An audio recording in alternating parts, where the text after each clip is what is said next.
Hello, and welcome to the EVEEchoChamber. I've updated these numbers. Subscribers went up a little bit. I'd like to hit 1,000 at some point. Subscriber watch time went way down. You're killing me, Smalls. And the Patreon number is still what the Patreon number is. Today, another episode of Close Encounters with an advanced encounter, Elite Hare Squad, which, coincidentally, is what they called me and my friends in high school. Get it? Because hare here means rabbit, but you could spell hare H-A-I-R and it means hair. And our hair was always on point.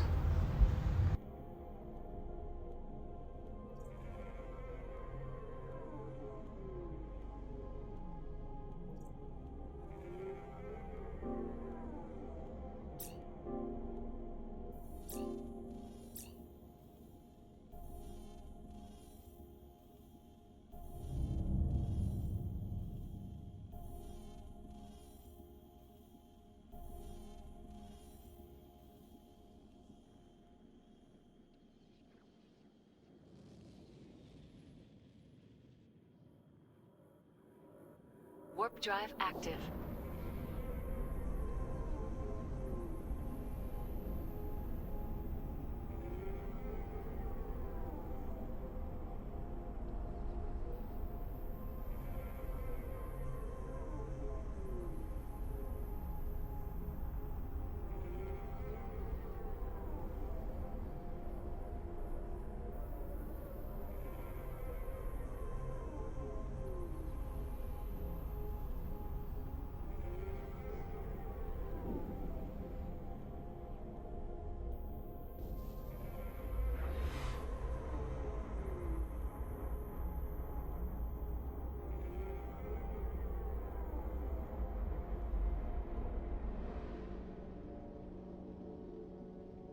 Because this encounter also gave us the scary red message saying our ship was not strong enough to do it, I'm going to click Cancel, go to the Anomalies tab of my overview, find the encounter anomaly, and warp in at range.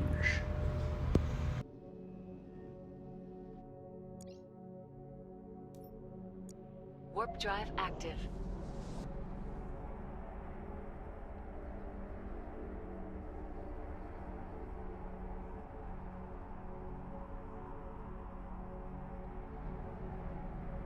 Another advantage of warping in at range like this is that it puts us very far from the collidable objects, so we don't have as much danger of getting caught on something and killed because we can't move or warp out. A small disadvantage with my particular setup is that my drone control range doesn't reach that far, so I have a little bit of extra downtime as I try to get into range. If I had perfect skills for this ship, I would have a longer drone control range, and in addition, you could fit rigs to your ship that increase the drone control range. I fit damage rigs instead. As always, I target the smaller ships first. You may notice at the bottom center of the screen, just above my health and capacitor, is conspicuously empty. This is because I did not orbit or approach anything. I just double-clicked in space. This is called manual piloting. When you're in a very fast ship that has very long-range weapons, this is a very convenient way to do things, because it makes it easier for you to approach at a steep angle, something that will have a lot of transversal, making it more difficult for the enemy to shoot at you. Those complicated words just mean your path of travel and the enemy's path of travel form a plus sign. It's perpendicular. You're going so that their guns have to turn in order to shoot you. It does include some elements of danger, however. Because I need to get within 40 kilometers of my enemies, I have to move somewhat towards them. But I also do not want to get within, say, 15 kilometers of them, which is when they can start hitting me with stasis webifiers and warp disruptors. In addition, you will notice that the closer I get to them, the more damage I start taking. It's within optimal range of their guns. And one final note, the bit of electronic warfare you can see is already applied to me, that little white symbol in the middle of the screen. Those are energy neutralizers and energy Nosferatu. Those also will only function around 15 kilometers, actually less than that, but I don't know the specifics for enemy NPCs, and I don't want to give you incorrect information. While they can still target you with them, and fire them at you from very, very long range, they won't have any effect unless you're too close. This is true of your own energy neutralizers and energy Nosferatu as well. That's why you will see I very rarely use mine I know that mine are only very effective within 8 kilometers, and they have fall off, which means about half effectiveness out to 12 kilometers with my current skills. Things got pretty dicey there for a minute, but you can see I'm out of danger now, and I'm able to bring my shields back up to full. That was done by pulsing the MicroWarp drive. That is when I realize I'm too close, so I turn on the MicroWarp drive, let it complete a cycle, and I see whether or not I'm far enough away. If I am not far enough away, I let it go for another cycle, then turn it off. Pulsing the MicroWarp drive is important because very few ships can just leave it running all of the time. Very few ships are capacitor stable with the MicroWarp drive running. That means that they can continue to run it forever without ever hitting 0 capacitor. You can check your cap stability by going to the fitting window and going to the capacitor section. It will give you an estimated time, which is how long your ship can run all of the modules you have equipped.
Now I am about to start pulsing the MicroWarp drive again. This is because I realize that I'm at approximately the same position the enemies initially spawned at in this encounter, and I'm guessing the next wave will be spawning in about the same position. So I pulse my MicroWarp drive while moving away from the center of the encounter until I'm at around 40 kilometers.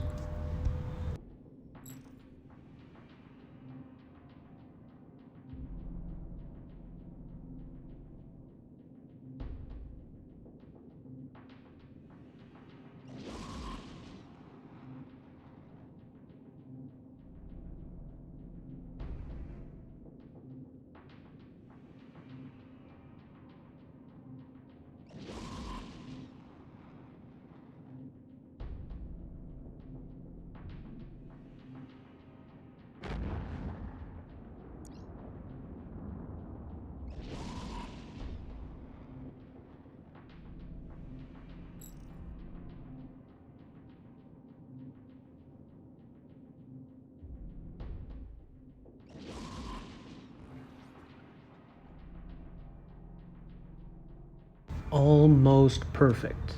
45 kilometers away. You see that I was a little bit higher than the enemies initially spawned. Because remember, the enemies don't sit still either.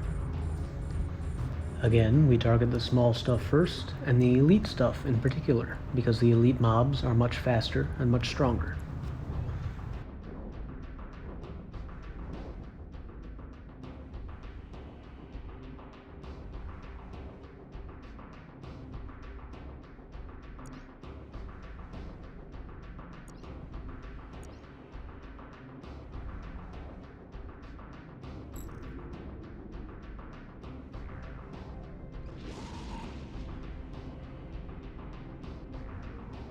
That's a pretty big wave, so just in case, you should be familiar with this.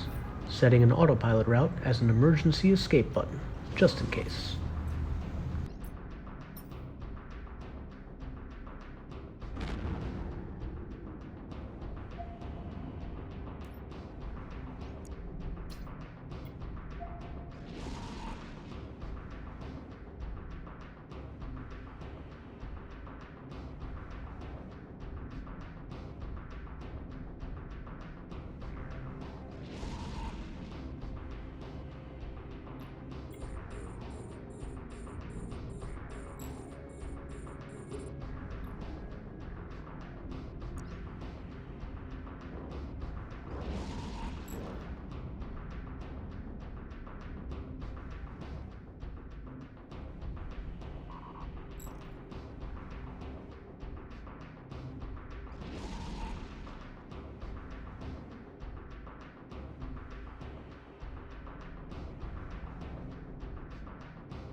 You can see by how little damage we're taking now that we could make this much faster if we fit more damage mods instead of tank, but we also would have died when we got too close to those enemies at the beginning of the encounter. I prefer to play it safe.